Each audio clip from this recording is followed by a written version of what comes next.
A culture is so closely tied to its language that if you change one, you change the other.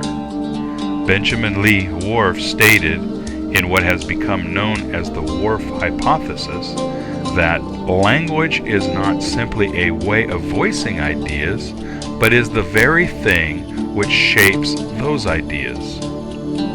An example of this is how one perceives of time.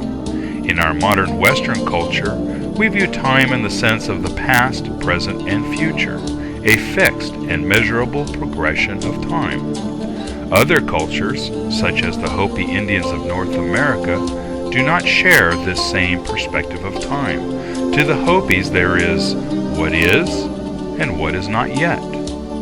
Interestingly, the ancient Hebrews had a similar view of time. Like the Hopi language, the ancient Hebrew language does not use past, present, and future tenses for verbs. Instead, they use two tenses, one for a complete action and one for an incomplete action. An individual whose native language is Hopi views time from the Hopi perspective, but if he is required to adopt English, he learns the English perspective of time. During the late 1800s, the United States forced the Native Americans to adopt the English language. When a Hopi no longer functions within his native language, the original cultural perspectives such as time is lost and replaced with the modern Western perspective of time. This same shift in perspectives can be seen in the ancient Hebrew vocabulary. In Numbers 15:38 we read, "Speak to the sons of Israel, and say to them, make tsiytsiyt on the corners of your garments." The Hebrew word tsiytsiyt is a noun derived from the word tsiyts. A tsiyts is the blossom of a tree which will become the fruit.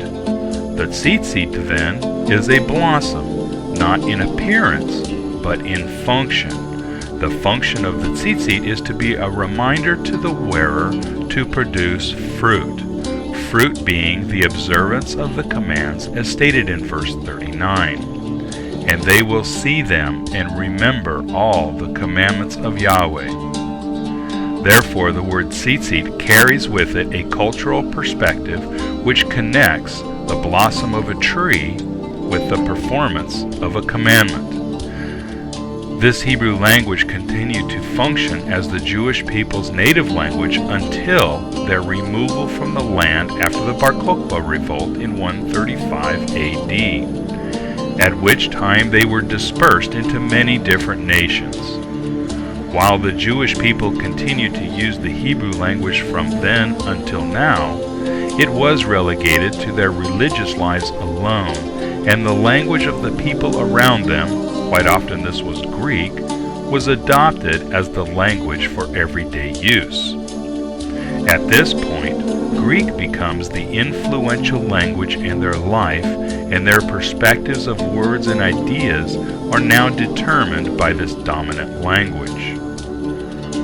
A tsiytsiyt is now associated with the Greek word kraspedon, which is defined as a decorative fringe or thread, changing their perception of what a tsiytsiyt is. It is no longer a blossom, but simply a decorative fringe. This same shift in perception occurred each time a new language was adopted, whether it was Spanish, German, or English. In 1948, Israel became a Jewish state, and with that, Hebrew once again became the everyday language of the Jewish people. While the language had been resurrected, the original cultural perspective of that language had disappeared long ago, and the Western influence on that language survived. A tsiytsiyt in the mind of modern Orthodox Jews is still a decorative fringe and no longer functionally related to a blossom. This same change can be seen throughout the Hebrew language. For example, the word Torah, which in the original ancient Hebrew language meant a journey, is now in the modern Hebrew a doctrine. A kohen in the original language meant a base of the community, but in the modern Hebrew culture, it is a religious priest. The word kadosh, which originally meant special, now in the modern language means holy. One of the things that we have to get over, if you will, is our thinking process. Because you and I, most of us at least listen to my voice, I'm assuming, were not raised in a Hebrew culture. And let me also add that a Hebrew culture, a biblical Hebrew culture, is not the same as rabbinical Judaism.